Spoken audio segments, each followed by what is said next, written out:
अच्छा, तो इस हमने पहले पढ़ा था कि अमेरिका ने अपनी सर्वाइवल की जंग जीत ली थी, मतलब रिलेटिवली। और अब वो एक मुल्क तो बन चुका था। पुराने ज़माने में तो ये होता था कि आपकी जंगें क्योंकि लंबी होती थी तो बड़ा टाइम लगता था किसी चीज़ को होने में। तो अब ये है कि अब अमेरिका की अपनी अंदरूनी जंगें शुरू हो गई, आप कह लें। ठीक हो गया, जो बाद में हमने सिविल वॉर जो है ना, जिसका हम कहते हैं। तो हमारे पास मैनिफेस्ट डेस्टिनी एक कॉन्सेप्ट है जिसमें अमेरिकन्स ये समझते हैं कि वो जो वाइट अमेरिकन्स हैं, जो आपके यूरोपियंस अमेरिकन्स हैं, वही समझते थे कि वो खुदा के चुने हुए लोग हैं।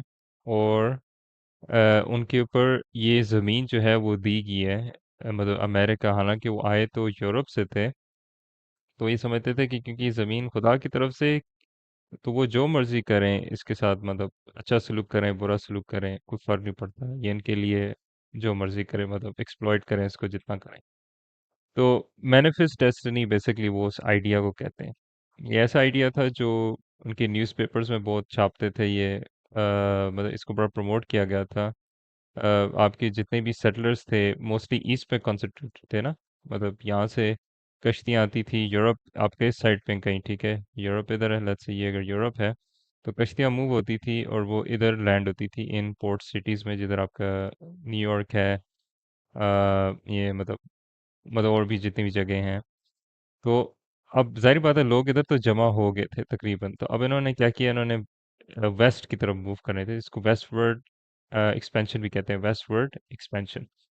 तो वो वेस्ट की तरफ मूव हो गए थे, और वो किस तरह मूव हुए थे, उन्होंने एक जो तस्वीर है, सॉरी, तस्वीर जो उन्होंने उस टाइम ये पेंट हुई थी, ये एक्चुअली बड़ा कुछ एक्सप्लेन करती है आपको।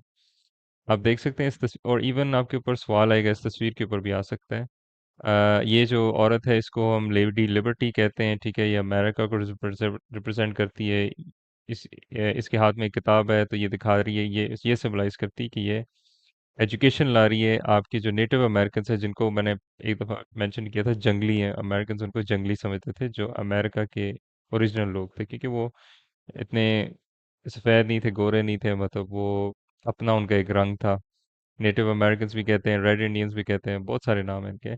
तो एनीवेज, तो ये बेसिकली ये दिखा रहे हैं कि ये जो अमेरिकन्स हैं, जो वाइट अमेरिकन्स हैं, यूरोपियंस अमेरिकन्स हैं, वो आपके यहाँ तरक्की ला रहे हैं, वहाँ मतलब खुशी खुशी जा रहे हैं, और ट्रेनें वगैरह ला रहे हैं, टेक्नोलॉजी ला रहे हैं, वगैरह वगैरह। तो मतलब ऐसे आप ये जनरल आइडिया जो है ना ले सकते हैं।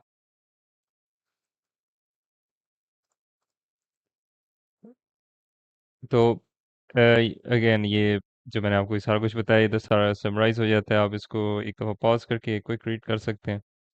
तो जब इन्होंने वेस्टवर्ड एक्सपेंशन की थी, तो ज़ाहिर बात है किसी तरीके से उन्होंने मूव होना था, और ये एक्सेलरेट हुई थी ट्रेन्स के साथ। तो आपके पास ये कोई इंपॉर्टेंट ट्रेन लाइंस हैं जो उन्होंने उस टाइम यूज़ की थी, और साल जो है उसका, मतलब जो मूव करने का, और उसकी मतलब कब वो शुरू हुई थी। मसलन आपके पास जो सबसे पहली है वो लुइस एंड क्लार्क है, ठीक है। लुइस एंड क्लार्क आप देख सकते हैं, ये अच्छा खासा एरिया कवर करती हैं।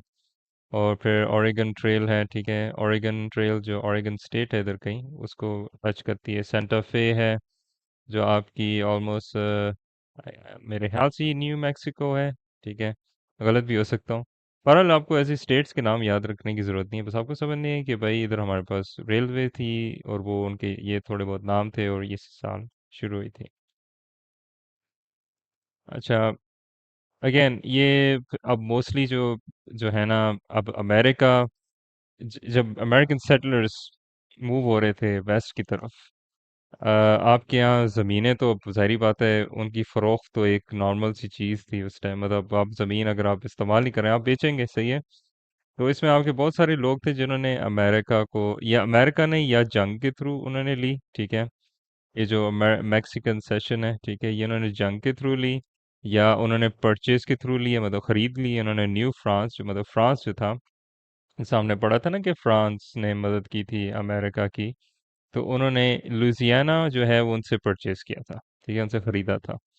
तो टेक्सास एनेक्सेशन ये भी मैक्सिकन वॉर में हुई थी। अगेन कई आपकी वॉर में, कई आपकी खरीदी की हैं। तो आपको जनरल आइडिया होना चाहिए कि अमेरिका ने जितना भी लैंड अपना, मतलब ज़मीन उन्होंने ली है, या उन्होंने थ्रू परचेस की है, या उन्होंने थ्रू जो है ना वॉर के थ्रू किए। तो वॉर के थ्रू मोस्टली मेरे ख्याल से ये जो मैक्सिको से उन्होंने लिए, ठीक है। और जो परचेज किए वो उन्होंने ये ओरेगन और ये बाकी जो है ना फ्लोरिडा, स्पेन से उन्होंने फ्लोरिडा ली थी। तो ये बाकी सारा जो है ना हिसाब किताब। अब इन ज़मीनों में ऑब्वियसली पहले अंग्रेज़ तो रहते नहीं थे। इनमें बहुत बहुत सारे नेटिव अमेरिकन ट्राइब्स हैं, ठीक है। अगेन आपको इन ट्राइब्स की वगैरह उनके नाम याद करने की ज़रूरत नहीं है। आपको जनरल आइडिया होना चाहिए कि भाई इधर ये ज़मीन इनकी एक्चुअली ओरिजिनली नहीं थी।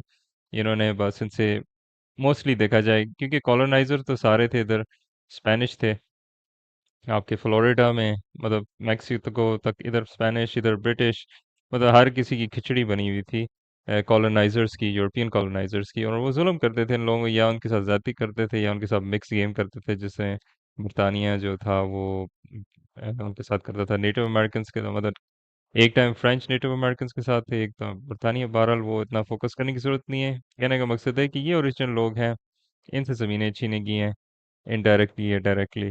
तो ये आपको भी एक जनरल आइडिया होना चाहिए। मैनिफेस्ट डेस्टिनी का इम्पोर्टेंट चीज़ ये है ना कि एक ग्रुप अपने आप को ज़्यादा ही समझता है और ये सारी ज़मीनें इनसे ले लेता है। अमेरिका की फ्रॉम ईस्ट टू वेस्ट, ठीक हो गया। अच्छा।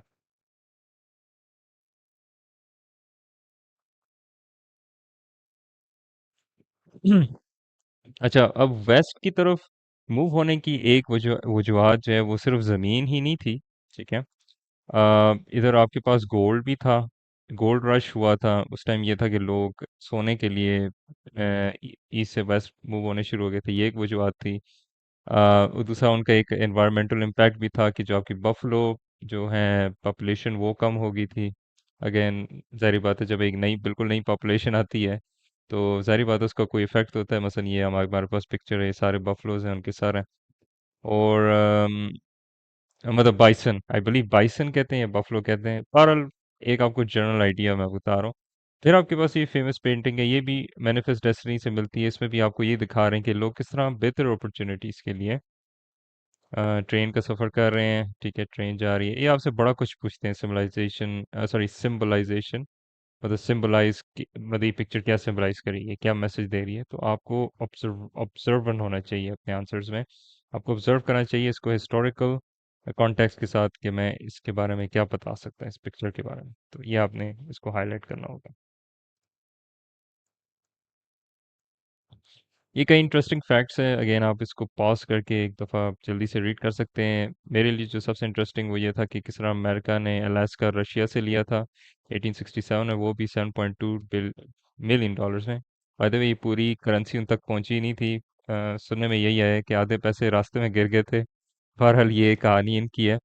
अम, और उसमें और हमारे पास क्या चीज़ इंपॉर्टेंट हो सकती है फ्रंटियर थी। एक ऐसा आइडिया भी था कि वो फिलीपींस एक कंट्री है, फिलीपींस आपने कभी सुना, वो अमेरिका के रूल में रहा है। ये मेरे लिए इंटरेस्टिंग था। तो वो अब उनका रूल नहीं रहा। तो मतलब कहने का मकसद है कि अमेरिकन अपने आप को ज़्यादा ही समझते थे, तो उन्होंने बहुत सारी चीज़ें जो है ना एक्सप्लॉइट की है, लैंड वगैरह अपने मतलब फ़ायदे के लिए ना। तो उसमें ये आपकी बहुत सारी मिसालें, अगेन इसको पॉज करके आप आराम से रीड कर दें। ये एक जो है ना इंपॉर्टेंट फैक्ट्स है आपके मैनिफेस्ट डेस्टिनी के।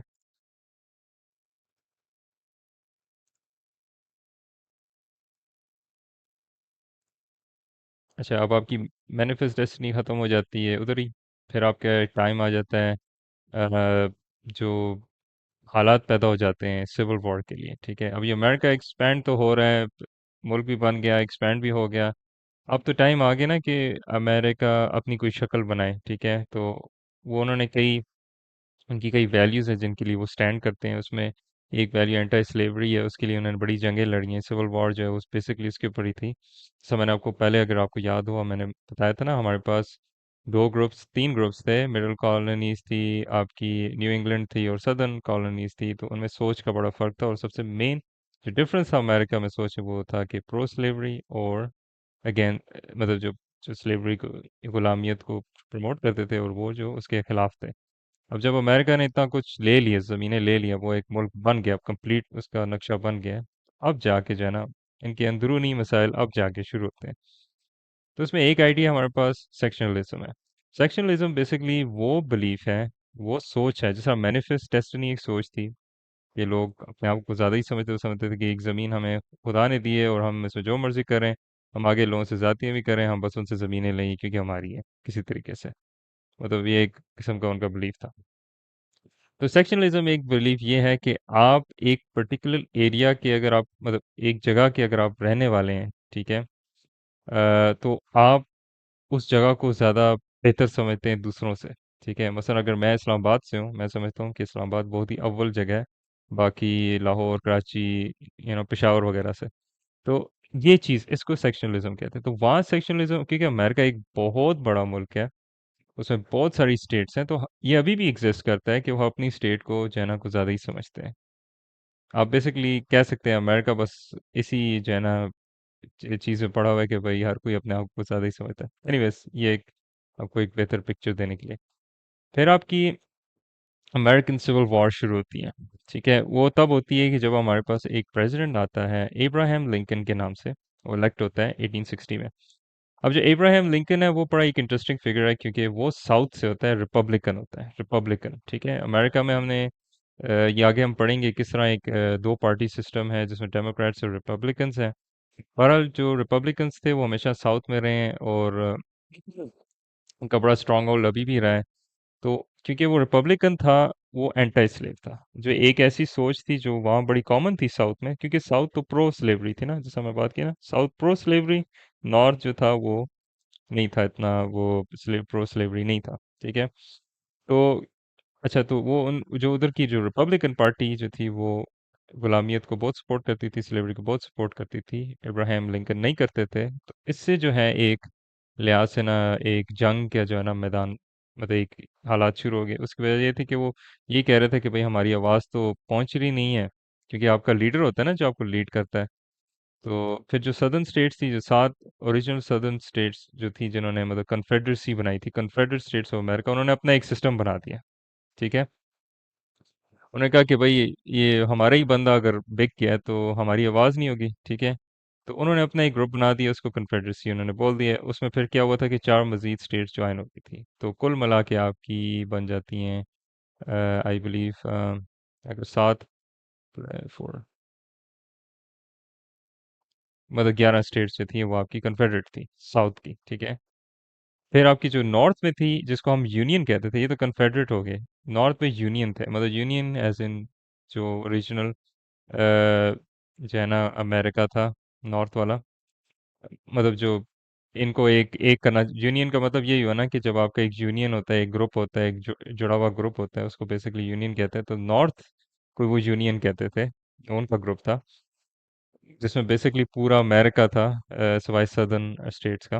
मतलब आपकी ईस्ट में हो गया, नॉर्थ में हो गया, वेस्ट में हो गया, इस तरह करके।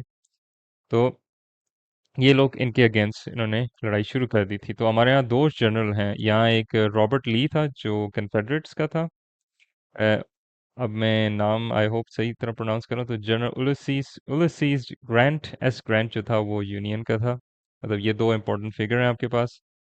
1863 में आपके जो यूनियन है वो बहुत करीब पहुंच जाती है। अब मेन मकसद ये है ना कि इधर आपके पास यूनियन और कन्फेडरेसी की आपस में लड़ाई हो रही है, तो यूनियन वाले ही जीतेंगे क्योंकि उनके पास बेहतर इंडस्ट्रीज थी, उनके पास रेलवे सिस्टम के साथ एक्सेप्ट मतलब उनकी वो था, एक्सेस था। उनके पास इब्राहिम लिंकन भी था। ठीक है, जिसने प्रोक्लेमेशन ऑफ एमेंसिपेशन जो है साइन की थी, जो एक डॉक्यूमेंट थी जो बेसिकली ये कहती थी कि भाई आपको सारे जितने भी स्लेव्स हैं आपके, जो मोस्टली मोस्टली काले थे, बेसिकली अफ्रीकन थे, उनको आप जो है ना आज़ाद करेंगे। ठीक है, और ये साइन हुई थी जनवरी 1 1863 में। मतलब ये इंपॉर्टेंट आपकी डिटेल्स हैं इस पूरी अमेरिकन सिविल वॉर की। ठीक हो गया। अच्छा, एक और चीज़ जो सही तरह मैं हाईलाइट नहीं कर पाया वो ये था आपका मे फ्लावर कॉम्पैक्ट। बेसिकली ये वो लॉ क्रिएट हुआ था। आपके पास कई लोग थे जो इंग्लैंड से आए थे और वो जो है ना अमेरिका इसलिए आए थे कि इन सेंस कि वो आज़ाद होना चाहते थे। ठीक है, मतलब वो अपना एक सिस्टम रखना चाह रहे थे गवर्नमेंट का। तो जो मे फ्लावर कॉम्पैक्ट बेसिकली डॉक्यूमेंट है जो साइन हुई थी मे फ्लावर, जो मैं आई बिलीव बोर्ड थी, उससे मतलब लोगों को अमेरिका लैंड होने से पहले एक डॉक्यूमेंट साइन की गई थी कि भाई आप एज लॉन्ग एज आप किंग जेम्स जो था उस टाइम जो था, ये बाय द वे ये आपकी अमेरिका बनने से पहले, ठीक है। तो जो किंग जेम्स था उस टाइम, किंग जेम्स था, तो उसके अगर आप लॉयल होंगे तो आपको जो है ना आपको आज़ादी है, आप जो मर्जी करें, ठीक है।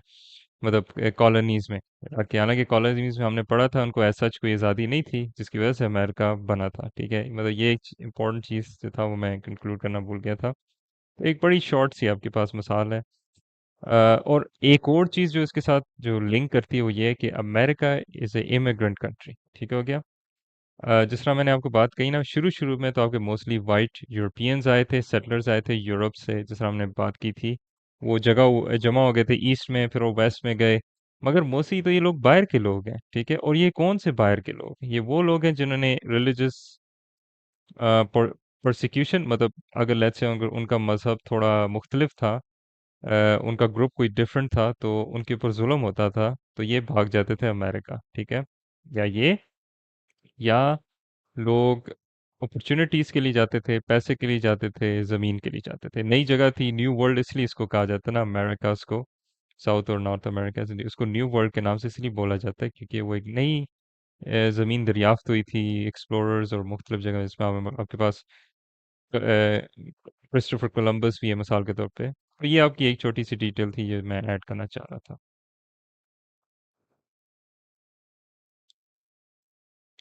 अच्छा, अब हम सेक्सुअलिज्म से हो गया हमारा, सिविल वॉर भी होगी, जंग होगी। ये नॉर्थ जीत गया क्योंकि उनके पास बेहतर इंडस्ट्री थी, और वो जो है ना ज़्यादा, हालांकि साउथ वाले अच्छे इक्विप, बेटर ट्रेनिंग थी उनकी, और अच्छे इक्विप भी थे। मगर बात ये ना कि जिसके पास जो एक मेन चीज़ होती है, आपको फंड्स चाहिए होती हैं जंग के लिए, तो यूनियन के पास बेहतर फंड्स थे, बेहतर टेक्नोलॉजी थी, बेहतर रेलवेज थे, जिसकी वजह से वो बाद में जीत गए थे। अब जो सिविल वॉर आपकी हो गई है, जो अमेरिका की आपस में जंग हो गई है, तो बाद में जो उसके जो इम्कानात हैं वो ये हैं कि अमेरिका इंटर होता है एक, इसको बोलते हैं रिकंस्ट्रक्शन एरा।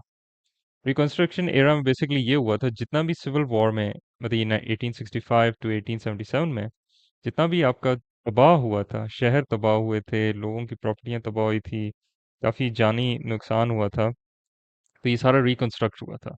इस पे उन्होंने जो आपके नए जो गुलामियत जब उन्होंने ख़त्म की थी, जो आपके अफ्रीकन्स हैं जो काले हैं, उनको भी आज़ाद किया गया था, और उनको भी एक जगह दी गई थी, उनके लिए भी नई नई चीज़ें बनाई गई थी, मतलब स्कूल, घर वगैरह, ठीक हो गया। मतलब वो इक्वालिटी एज सच नहीं थी उस टाइम, मगर वो कहने का मकसद है ना कि जब एक एक एक टाइम वो आज़ाद हुए, फिर राइट्स जो है उन्हें बाद में मिले थे, वो हम बाद में पढ़ेंगे सिविल राइट्स किस तरह आए थे, जैसे मार्टिन लूथर किंग है, वो बाकी सारे हैं। तो मेन चीज़ ये है ना कि अभी आपका अमेरिका में एक नई चेंज आई है, गुलामियत ख़त्म हो गई है, आपके काले आज़ाद हो गए हैं, ठीक है। तो वो उनको किसी तरीके से उन्होंने अकोमोडेट करना था, वो उन्होंने किया, ठीक हो गया। उनको उन्होंने इंटीग्रेट करना था ना वापस सोसाइटी में। तो आपके पास उस time US president Andrew Johnson था, जिसने एक लॉ पास किया था जिसने इक्वालिटी दी थी अफ्रीकन अमेरिकन्स, और उन्होंने रीबिल्ड किया था साउथ को, जो मोस्टली तबाह हो गया था जंग की वजह से, क्योंकि यूनियन साउथ की तरफ आते रहे और वो जीत गए। तो उनमें से एक लॉ जो था वो था जिम क्रो लॉ। ये बड़ा इंपॉर्टेंट है, जिम क्रो। जिम क्रो जो, मतलब 1897 में ये साइन हुआ था। मतलब इसमें बेसिकली ये था कि जो आपके वाइट अमेरिकन्स हैं और ब्लैक अमेरिकन्स हैं, मतलब अफ्रीकन और यूरोपियन अमेरिकन्स हैं, कह दें, वो पब्लिक फैसिलिटी में उसमें सेग्रीगेशन थी, ठीक है। मतलब वो जो काले इस्तेमाल कर सकते थे वो अंग्रेज नहीं कर सकते थे, मतलब गोरे नहीं कर सकते थे, जो गोरे इस्तेमाल कर सकते वो काले नहीं यूज़ कर सकते। इसमें आपकी ट्रांसपोर्टेशन थी, इसमें आपके स्कूल थे, पार्क थे, सेमेट्रीज थी, थिएटर्स थे, रेस्टोरेंट्स थे, तो बहुत सारी इसमें चीज़ें। तो बेसिकली वो दोनों इक्वल हो ही नहीं सकते। कहने का मकसद यही था जिम क्रो लॉ का, कि भाई जो गोरा है वो काले के बराबर हो ही नहीं सकता। तो ये बस इनकी जो है ना एक सोच थी, नफ्सियाती सोच थी आप कहते हैं। तो ये आपका कंस्ट्रक्ट रिकंस्ट्रक्शन एरा हो गया कि जिम क्रोस लॉ हो गए। तो अभी आपकी अमेरिका की जो अंदरूनी जो हिसाब किताब है वो कंप्लीट हो गया। आगे जो अमेरिका की इन्वॉल्वमेंट थी, बहरहाल अंदरूनी ये हिसाब किताब आगे भी एडवांस होगा क्योंकि अभी भी बहुत कुछ चल रहा है।